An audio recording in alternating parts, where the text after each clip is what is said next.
Ассаламу алейкум достар, мен каналыма қош келдіңіздер. Бүгін дәмі тіл үйретін қаттама нанын жасайтын боламыз. Міндетті түрде мен рецептімен жасап көріңіздер, бір істегеннен ақ шығады. Және де қыздар, мен каналыма подписация етіп, лайк басып, қоңырау белгісінде басуды ұмытпаймыз. Бізге қаттама нанын жасау үшін ең алдымен газдалған су, жұмыртқа, майонез, май, дрожж, разрыхитель, тұз және ұн қажет болады.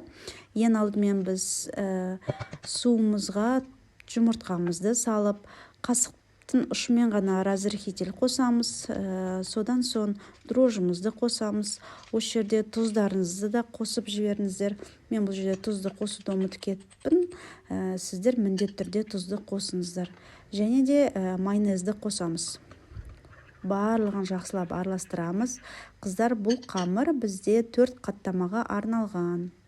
Егерде сіздер көбейтіп көп жасағыларыңыз келсе, онда рецепті 2 есе 3 есе ғып жасайсыздар. Міндетті түрде рецептпен жасасаңыздар, қаттамаларыңыз өте әдемі болып шығады қыздар.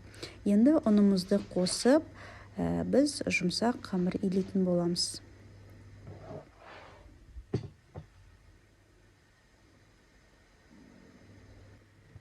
Мінекей қамырымыз дайын болды, өте жұмсақ. Бізде қаттамалар бірдей көлемде болу үшін біз осылай өлшеп істегеніміз жақсы. Мінекей мен өлшеп шықтым. Бір зуала қамырдан бізде 2 қаттама шығады. Енді қамырларымызды демалдыруға қойып қоятын боламыз.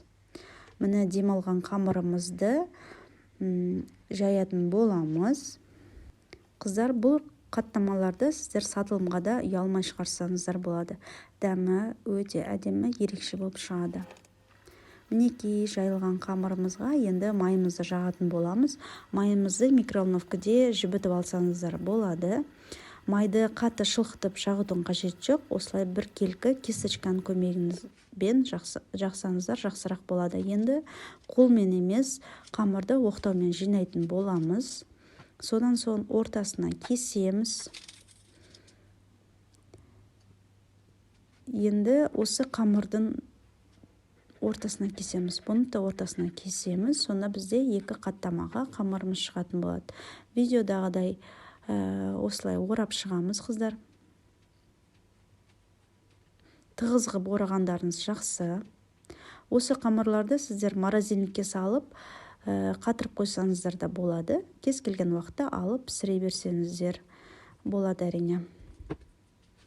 Енді ұнды, кішкене ғана ұнды сеуіп, жайып алатын боламыз.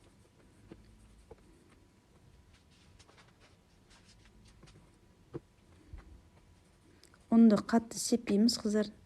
Кішкене ғана сепсеңіздер жеткілікті. Мінекей бізде 2 қаттамамыз дайын болды. Енді қызып тұрған сковородкамызге қаттамаларымызды пісіретін боламыз. Сковородкамызге міндетті түрде қыздар сұйық май қоямыз. Мен 3 ас қасық майын құйдым. Бізде майымыз қызуға жет. Қызған майымыздың үстіне қаттама нандарымызды пісіретін боламыз. Әрбір жағын 10 минуттан пісіресіздер, орта отта пісіресіздер.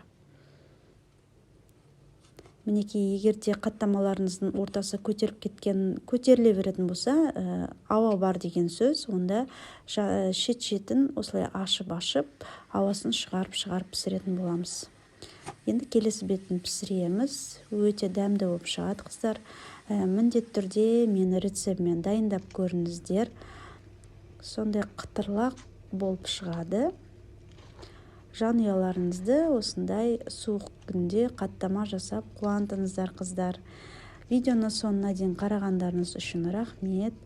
Сіздермен бірге болған Самал. Келесі кездескенше сау болыңыздар.